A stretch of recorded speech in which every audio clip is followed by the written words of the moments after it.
daqiiqado kooban oo xirneed kadib waxaa soo gaaray warshadii hore ee caanaha oo laga dhagax dhigay dhismaha wadada Soddonka. Ra'iisul Wasaaraha Xukuumadda Soomaaliya, Gudoomiyaha Gobolka Banaadir iyo gudoomiyaasha degmooyinka ay marto wadadaas.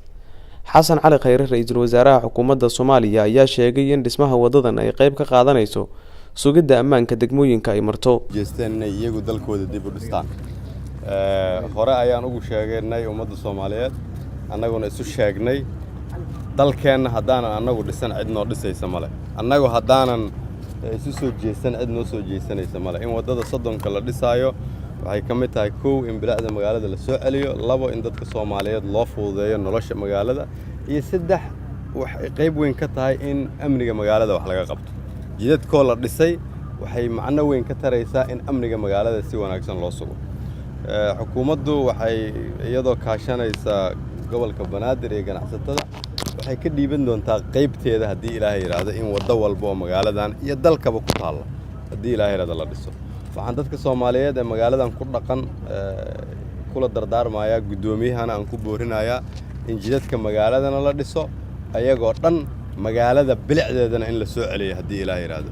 Magaalada bilicdeeda in la soo celiyo oo la nadiifiyo iimaankeena ay qayb weyn ka tahay, dawladnimada ay qayb weyn ka tari doontaa.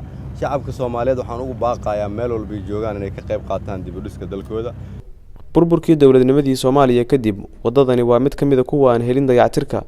Thabit Cabdi Maxamed, gudoomiyaha gobolka Banaadir ahna duqa Muqdisho, ayaa sheegay in dib u dhiska wadooyinka Muqdisho ay qayb ka tahay qorshaha bilic soo celinta caasimadda.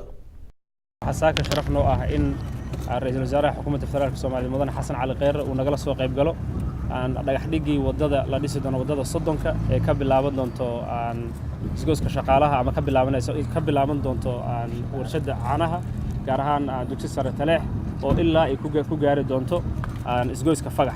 Insha Allah muddo bilooyin ay ku dhamaan doontaa, waxayna ka mid tahay waxyaabaha ummadda Soomaaliyeed maanta ay ku faani karto oo dadka Soomaaliyeed ganacsatada dawladda hoose ee gobolka Banaadir iyo dawladda dhexe oo ayadana iskaashanayaan intooda oo Soomaali lacag isku dartay ay wax lagu dhisay maanta dhowr wada lagu soo dhisay wadnaha kamid ah marka maantana wadadii Soddonka wadooyinka ugu muhiimsan maanta in la dhagax dhigo muddo bilooyin ay ku dhamaatana waa horumar weyn. marka waxaan ummadda Soomaaliyeed ugu baaqaynaa dhamaantood inta ka qayb qaadan karta fadlan nagala qayb qaata. waa tallaabadii koowaad ee maamulka cusub ee gobolka Banaadir uu qaado dhagax dhiga wadada Soddonka ee magaalada Muqdisho. dadka deegaanka ayaa inoo sheegay in loo qabay baahi weyn marka loo eego dhibaatada ka taagan wadadan. Cali Aadan Muumin,